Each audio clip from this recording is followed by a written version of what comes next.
నమస్తే, welcome to Telugu రాజ్యం. నేను మీరామ్. ఉపరాష్ట్రపతిగా ఉన్న జగదీప్ ధంకర్ గారు రాజీనామా చేశారు. అయితే దానికి సంబంధించి రీఎలక్షన్ జరగబోతున్నట్టుగా నోటిఫికేషన్ కూడా విడుదల చేయడం జరిగింది. అయితే ఈసారి జనసేనకి సంబంధించి ప్రధానంగా వాళ్ళ ఎంపీల యొక్క స్టాండ్ ఎటువైపు ఉండబోతోంది. ఎందుకంటే చిరంజీవి గారిని ఇక్కడ ఉపరాష్ట్రపతిగా పెట్టాలని జనసైనికులు భావిస్తున్నట్లుగా వార్తలు వస్తున్నాయి. ఇందులో బీజేపీ కూడా సానుకూలంగానే ఉన్నట్లుగా, ఎందుకంటే స్టార్ క్యాంపెయినర్గా పవన్ కళ్యాణ్ గారు ఉపయోగపడతారని, ఎక్కడైతే బీజేపీ వీక్గా ఉన్న రాష్ట్రాల్లో పవన్ కళ్యాణ్ గారిని ముందు పెట్టి బలం చేకూర్చుకునేలాగా వ్యూహం పనుతోంది అనే అంశం గురించి ప్రధానంగా చర్చించుకుంటున్నారు. ఓవరాల్గా దీని గురించి మనతో మాట్లాడడానికి CA and political analyst Nagarjuna Reddy గారు ఉన్నారు. ఆయనతో మాట్లాడదాం. నడ్డా గారిని ఉపరాష్ట్రపతి అవుతారట, ముర్ము గారి తర్వాత ఆయనే రాష్ట్రపతి అట, చంద్రబాబు నాయుడు గారిని కూడాను ఉపరాష్ట్రపతిగా ఎన్నిక చేస్తారు అట. దానికి కారణం ఏం చెప్తారు? ఆయన ఉపరాష్ట్రపతి అయిపోయి తర్వాత రాష్ట్రపతి అయిపోవాలి, ఇక్కడేమో లోకేష్ బాబు గారు ఆంధ్రప్రదేశ్ ముఖ్యమంత్రిగా ఉండాలి. ఈ రెండింటికి మధ్యలో ఏంటి? టీడీపీలో ఉన్నటువంటి ఒక ప్రధాన నాయకుడు, ఆయన పేరు పార్థసారథి రెడ్డి ఏదో ఉండాలండి, నిన్న మొన్న నాయకుడు చూశాను. ఆయన అన్నటువంటి కామెంట్ అది. జగన్మోహన్ రెడ్డిని ఎలాగైనా సరే లేపేయాలి, ఏదో 2019లో తప్పించుకున్నాడు, మన మధ్య తప్పించుకున్నాడు, కానీ లేపేయాల్సిందే అని. ఈయన కనుక లేపేసాము అనేసి అంటే ఇక మనకు ఆంధ్రప్రదేశ్లో తిరిగే ఉండదు. లేపేయాలంటే ఇక్కడ వ్యూహం ఎవరిది అంటే, ఒకటి కేంద్రానిదా లేకపోతే కేంద్రం బీజేపీ వాళ్ళు ఆ విధంగా ఎప్పుడు చేయరు. అదే ఆ విధంగా చేసేది వీళ్ళు చేస్తారేమో, కాంగ్రెస్ వాళ్ళు చేస్తారేమో, కానీ బీజేపీ వాళ్ళు ఎప్పుడు చేయరు. సో అది కూడా మళ్ళీ వచ్చింది కదా, అది కూడా అటానేగా. అదే అదే తెలుగుదేశం పార్టీ వాళ్ళు జగన్మోహన్ రెడ్డికి సెక్యూరిటీ కూడా తక్కువ చేసి అంచెలంచెలుగా తగ్గించేసి చివరికి ఆయన్ని లేపేయాలా అట అర్థంలో చేశారు కదండి. 2018 విశాఖపట్నం ఎయిర్పోర్ట్ లో లేపేయడానికి ప్రయత్నించారు కదండి, అది కుదరలేదు కదండి. హత్యాయత్నం అనుకుంటున్నారా మీరు? డెఫినెట్ గా 100% సందేహమే లేదు అందులో. అప్పుడు చంద్రబాబు నాయుడు గారు రాష్ట్రపతి అయిపోతారట, లోకేష్ ఏమో ఆంధ్రప్రదేశ్ కి ముఖ్యమంత్రి అవుతారు. తాగునీతి ఎక్కువైందంటారా? తాగునీతం ఎక్కువైంది అంతే. ఆయన రిజైన్ చేసింది ఆరోగ్య కారణాలని చెప్పాడు, కానీ బేసిక్ కారణం అది కాదు. వేరే కారణాలు చాలా ఉంటాయి, జనరల్ గా బయటికి రావు. ఆ కారణాలు అనేటువంటిది ఇద్దరు ముగ్గురికే తెలుస్తాయి, ప్రధానంగా ఇద్దరికే తెలుస్తాయి. ఆ ఇద్దరు ఎవరంటే అమిత్ షా, మోడీ, వాళ్ళిద్దరే. రాష్ట్రపతికి కూడా కష్టమేనా? అంతే, రాష్ట్రపతికి కూడా తెలియదు. ఉపరాష్ట్రపతి ఎవరు ఉండాలి, లోక్సభ స్పీకర్, రాజ్యసభ స్పీకర్ ఎవరు ఉండాలని అనేది పార్టీ వాళ్ళ నిర్ణయం కదా, రాష్ట్రపతి గారి నిర్ణయం కాదుగా. అది ఓకే, బట్ అయితే ఎక్కువగా వీళ్ళకే సత్సంబంధాలు దగ్గరగా ఉంటాయి. రాష్ట్రపతిని వీళ్ళు కేర్ కూడా చేయరబ్బా. ఏదో రాష్ట్రపతి అంటే ఏంటంటే వీళ్ళు మోడీ గారి దృష్టిలో, అమిత్ షా గారి దృష్టిలో రాష్ట్రపతి అంటే రబ్బర్ స్టాంపు. ఏదో చట్టాలు పాస్ చేస్తామండి, మంచిగా చెడో ఏదో ఒకటి మీ దగ్గర పంపిస్తా, మీరు స్టాంప్ వేసి సంతకం పెట్టండి. అంటే ఓన్లీ ఇండియాలోనే ఆ విధంగా ఉంటుందా? అయితే అదర్ స్టేట్స్ లో ప్రైమ్ మినిస్టర్ కంటే ప్రెసిడెంట్ కి ఎక్కువ ఇది ఉంటుంది అంతేగా మరి. బట్ మన దగ్గర ఎందుకు సార్ అలా? మన దేశంలో ఏంటంటే ప్రెసిడెంట్, గవర్నర్ అంటే పెద్ద మనిషి, జీవితంలో అన్నీ కూడాను చూసి డక్కాముక్కీలు తిని ఇంకా చాలేరా బాబు అనుకొని అబద్ధాలు చెప్పకుండా నిజాలు మాత్రమే చెప్తూ, వాస్తవాలు చెప్తూ, వాళ్ళ అనుభవాన్ని చెప్తూ పెద్ద మనిషిలాగా ఉంటాడు అనేటువంటి భావనతోటి రాష్ట్రపతిని పెట్టారు. సరే, రాష్ట్రపతి రాజ్భవన్లో ఉంటారు, రాష్ట్రపతి భవన్లో ఉంటారు, సంగతి సమాచారం ఆయనకి బడ్జెట్లో కూడా సపరేట్గా కేటాయిస్తారు, సెక్యూరిటీ అది ఇది సంగతి సమాచారం ఉంటాయి, ఆ ప్రోటోకాల్స్ అవన్నీ ఉంటాయి. వేరే దేశాల్లో అయితేనే రాష్ట్రపతి ఈజ్ అల్టిమేట్, కానీ మన ఇండియాలో prime minister is the ultimate. రాష్ట్రపతి అనేటువంటి ఆయన ఓన్లీ పెద్ద మనిషి, ఒక రకంగా చెప్పాలంటే రబ్బర్ స్టాంపే. అంటే ప్రధానంగా జనసేన నుంచి ఆ విశ్వాసం ఎందుకంటే ఏర్పడింది, మొన్న చిరంజీవి గారు అఫీషియల్ గా అనౌన్స్ చేశారు సార్, ప్రజారాజ్యం పార్టీ పునరావృతం చెంది జనసేనగా మారింది అనేది ఆయన స్టాంప్ గుద్ది చెప్పినట్టు చెప్పాడు. ఆడు పచ్చిపదలు పెండాకుడు అంత చేటు సీన్ ఉండేటువంటి వాడు ఆయనే పార్టీని కంటిన్యూ చేసుకో. కాంగ్రెస్లో ఎందుకు గెలిపావు? కాంగ్రెస్లో గెలిపితివి, మినిస్టర్ అవుతుంది. పోనీ ఆ మినిస్టర్ కూడా ఏమైనా చిన్న మినిస్ట్రీ అంటే కాదు, ఇంపార్టెంట్ మినిస్ట్రీ. ఆ మినిస్ట్రీ ఏంటిది? టూరిజం. అది భారతదేశానికి టూరిజం అనేటువంటిది బ్రహ్మాండమైనటువంటి రెవెన్యూ. నేను ఇంతకుముందు చాలా వీడియోలో చెప్పాను. 10 సంవత్సరాల పాటు టూరిజం ఇండస్ట్రీ కనుక మీరు ట్యాక్స్ ఇన్సెంటివ్స్ కనుక ఇస్తే ఎక్సలెంట్ గా డెవలప్ అవుతుంది. ఆయన టూరిజం మినిస్టర్గా ఉన్నప్పుడు బొచ్చులేని పనులు చేసి ఉండొచ్చు. అజంతా ఎల్లోరా చూడడానికి వచ్చేటువంటి వాళ్ళు చాలా మంది ఉంటారు. ఇప్పుడు కూడా మీరు అక్కడ కనుక వెళ్తే ఆ వాసన, ఆ గబ్బు మనం బలాయించలేం అనమాట. మరి టూరిజం మినిస్టర్గా ఉండి ఏం చేశాడు? ఏమీ చేసింది లేదు. అంటే పవన్ కళ్యాణ్ గారు ఏదన్నా బెనిఫిట్ కోరే అవకాశం ఉందంటారా చిరంజీవి గారిని ఉపరాష్ట్రపతి చేయండి అని? ఆయన మాట అనకపోవచ్చు. అంటే ఆశపడరు అంటారు. బీజేపీలో ఇద్దరే వ్యక్తులు, ఇద్దరే గుర్తుపెట్టుకోండి. మోడీ ఏమో మంచి మాటకారి, అమిత్ షా ఏమో మంచి స్ట్రాటజిస్టు. ప్రజల నాడిని తెలుసుకోవడం అనేటువంటిది ఆరామ్ అస్థాన్ లాంటి వాళ్ళకు కూడా ఒక్కోసారి తెలియదు, కానీ అమిత్ షాకి బాగా తెలుసు. యోగి ఆదిత్యనాథ్ని వైస్ ప్రెసిడెంట్ చేస్తారేమో, క్వైట్ పాసిబుల్ కదా. నడ్డా గారిని చేయొచ్చు. అదేవిధంగా మనకి వేరే ఇంకొక ప్రముఖమైన వ్యక్తి ఉన్నాడు, చాలా కూల్గా కామ్గా ఉంటాడు. ఎవరు? Nitin Gadkari. Nitin Gadkari is an excellent personality, RSS solid support.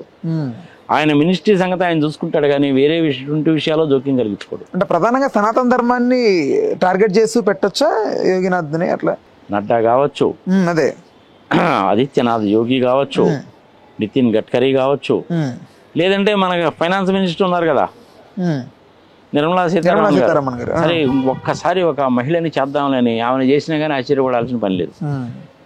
I'm very sorry to tell you one thing sir, నేను 40 సంవత్సరాల నుంచి చూస్తున్నాను, ఇంత పనికి మాలిన ఫైనాన్స్ మినిస్టర్ నేను ఇంతవరకు చూడదా. అదేంటి సార్, నిర్మలా సీతారామన్ గారు అందరూ గుండెలో పెట్టుకొని చూసుకుంటున్నారు. గుండెలో పెట్టుకొని చూసుకోవడానికి పాపం ఆమెకి జిఎస్టీకి ఇన్కమ్ ట్యాక్స్ తేడా తెలియదు. అయితే ఆమెకు 4 ఇంగ్లీష్ మాట్లాడవచ్చు, తమిళ్ వచ్చు. సుబ్రహ్మణ్య స్వామి లాంటి వాడు ఫైనాన్స్ మినిస్టర్ ఉండాలి, కానీ ఆమె ఫైనాన్స్ మినిస్టర్ చేయడం ఏందా చెప్పు. ఫైనాన్స్ అనేటువంటిది చాలా ఇంపార్టెంట్ పోర్ట్ఫోలియో. ఇంపార్టెంట్ పోర్ట్ఫోలియోస్ ఏంటంటే హోమ్, విదేశాంగ విధానం, ఆర్థిక శాఖ, డిఫెన్స్ చాలా ఇంపార్టెంట్ ఇవి. ఈ 4-5 ఇంట్లో ఏంటంటే ఆ సబ్జెక్టు తెలిసినటువంటి వాడు, 3-4 భాషలు తెలిసినటువంటి వాడు, ప్రపంచ వ్యవహారాలు తెలిసినటువంటి వాడు, కింద లెవెల్ నుంచి పైకి వచ్చినటువంటి వాడు, కానీ మంచి మేధావిగానే అయి ఉండాలి. శాంత స్వభావం ఉండాలి, అందరినీ కలుపుకుపోయే మనస్తత్వం ఉండేవాడు ఉండాలి. నిర్మలా సీతారామన్ గారికి ఏముంది కనుక అంటే అప్పుడు కొంచెం కూల్గానే ఉంటారు, నవ్వుతూ, కానీ ఉండాల్సిన క్వాలిఫికేషన్ లేదు కదా. ఆమె చేసిన పని ఏంటి? లండన్లో ఉన్నప్పుడు ఆయన చేసిన పని ఏంటి? వాల్మార్ట్ అను డీమార్ట్లో సబ్ మొక్కలు అమ్మడమే కదా. అందుకంటే ఏమైనా చేసిందా? లేదుగా. Subramanya Swamy is the right person to be the finance minister. అట్లనే నితిన్ గడ్కరీ ఉన్నాడు, is an excellent person for infrastructure. Jaishankar గారు ఉన్నారు, ఫారెన్ మినిస్టర్ కింద somewhat better. Amit Shah home minister, excellent person. ఆ పోర్ట్ఫోలియోస్లో అలాంటి వాళ్ళు ఉండాలి. రైట్. అయితే రైట్, కళ్యాణ్ గారు అమిత్ షానే కావచ్చు, అమిత్ షానే చేయొచ్చు, నడ్డాని చేయొచ్చు, నితిన్ గడ్కరీని చేయొచ్చు, ఆదిత్యనాథ్ యోగిని చేయొచ్చు. వీళ్ళు ఎవరైనా కావచ్చు. ఎవరిని చేస్తారు అనేటువంటిది మన ఊహాగానాలే, కానీ చివరి మూమెంట్ దాకా అనౌన్స్ చేసిన దాకా మనకు తెలియదు. దేన్ని ఆధారంగా చేసుకొని చేస్తారనేది కూడా మనకు తెలియదు. అంటే ఒకవేళ స్వీకరించరా, ఒకవేళ వాళ్ళు ఏదైనా ప్రపోజల్ పెడితే చిరంజీవి గారికి స్వీకరించరంటారా? చిరంజీవి గారికి ప్రపోజల్ పెట్టాలిగా. ఒకవేళ సార్, అంటే ఒకవేళ అనే సంగతి నువ్వు మర్చిపో, అంటే ఏమి జరగవు. అట్లా 1% కూడా లేదంటారా ఛాన్స్? No chance.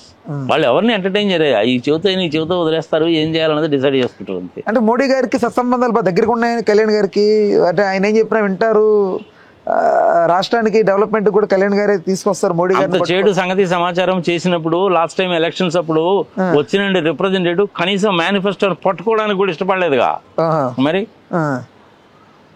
రైట్. పోనీ ప్రధానమంత్రి గారు వచ్చి అదే పనిగా అంత చెడు ప్రచారం చేశారా? లేదుగా. ఈవీఎంలు మేనేజ్ చేసి గెలిచారు. మహారాష్ట్రలో అంతే జరిగింది, ఆంధ్రప్రదేశ్లో అంతే జరిగింది, ఒరిస్సాలో అంతే జరిగింది, యాజ్ వెల్ యాజ్ హిమాచల్ ప్రదేశ్లో కూడా అంతే, హర్యానాలో కూడా అలాగే జరిగింది. సుప్రీంకోర్టు వాళ్ళు ఇప్పుడు గట్టిగా పట్టుకున్నారు. ఒక్క కామన్ సెన్స్ పాయింట్ ఆలోచించవయ్యా సార్, వీవీప్యాడ్లు లెక్క పెట్టడానికి మీకు అభ్యంతరం ఏంటి? అసలు వీవీప్యాడ్లు ఎందుకు పెట్టారు? నేను ఓటేసినటువంటిది కరెక్ట్గా వేశారనడానికే వీవీప్యాడ్, అది ఆడిట్ ట్రయల్. అది లెక్క పెట్టవాలని సుప్రీంకోర్టు వాళ్ళు చెప్తే మీరు ఎందుకు లెక్క పెట్టలేదు? నీకు వ్యవహారం ఏంది అక్కడే తెలియపోవట్లా? కంప్యూటర్ ప్రోగ్రామ్ రాయడం ఏముందా? కంప్యూటర్ పిచ్చిమూడ, దానికేం తెలుసు? 2x2 = 4 అని చెప్పి రాయి అంటే ప్రోగ్రామ్ రాస్తుంది. 2x2 = 5 అని రాయమంటే రాస్తుంది. దానికి ఏం తెలుసు? నువ్వు ఎట్లా రాసి ప్రోగ్రాములో మ్యానిపులేట్ చేయొచ్చు, మిషన్లే మారి చేయొచ్చు. అందుకనే కదా సాయంత్రం 6 గంటల నుంచి 11 గంటల లోపల 7%, 8%, 9% ఓట్లు ఎట్ట పెరిగాయి నీకు? ఆంధ్రప్రదేశ్లో ఇంచుమించుగా 54 లక్షల ఓట్లు ఎక్స్ట్రా ఎట్టొచ్చాయి. మహారాష్ట్రలో ఎట్టొచ్చాయి, హర్యానాలో ఎట్టొచ్చాయి. ప్రోగ్రాంలన్నా నీకు అనుకూలంగా రాసుకున్నావు.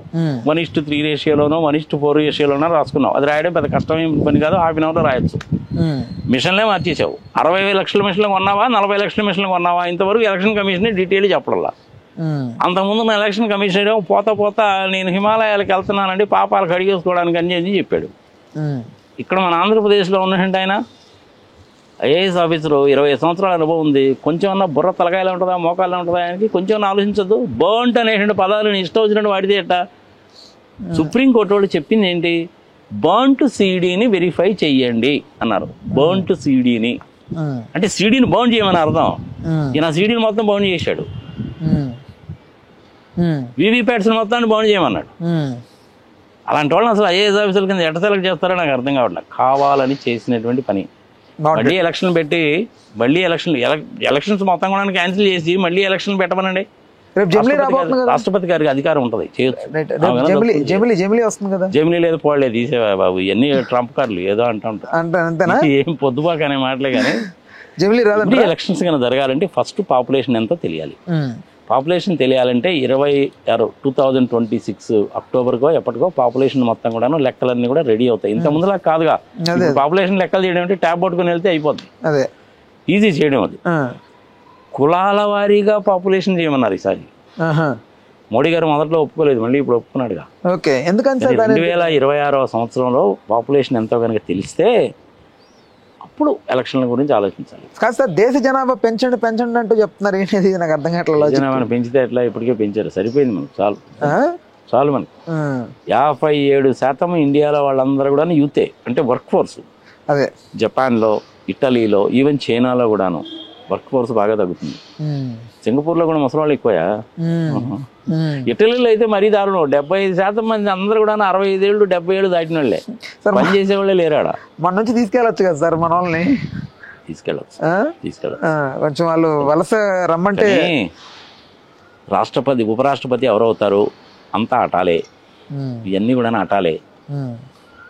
జమిలీ ఎలక్షన్స్ అటాలే, ఇవన్నీ కూడా మర్చిపో. మీరు అటా అంటున్నారంటే మీ అభిప్రాయం ప్రకారం అది కాదు అని అర్థమవుతుంది. అంతే.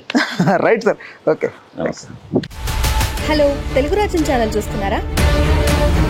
సామాజిక రాజకీయ జీవన చిత్రణే తెలుగు రాజ్యం. అతిశయోక్తులు అసత్యాలు ఉండవు. రాజకీయ కోణం కాదు, ప్రజా కోణమే కొలబద్ద. తెలుగు రాజ్యం వీక్షణ మీ ఉత్తమ అభిరుచికి నిదర్శనం.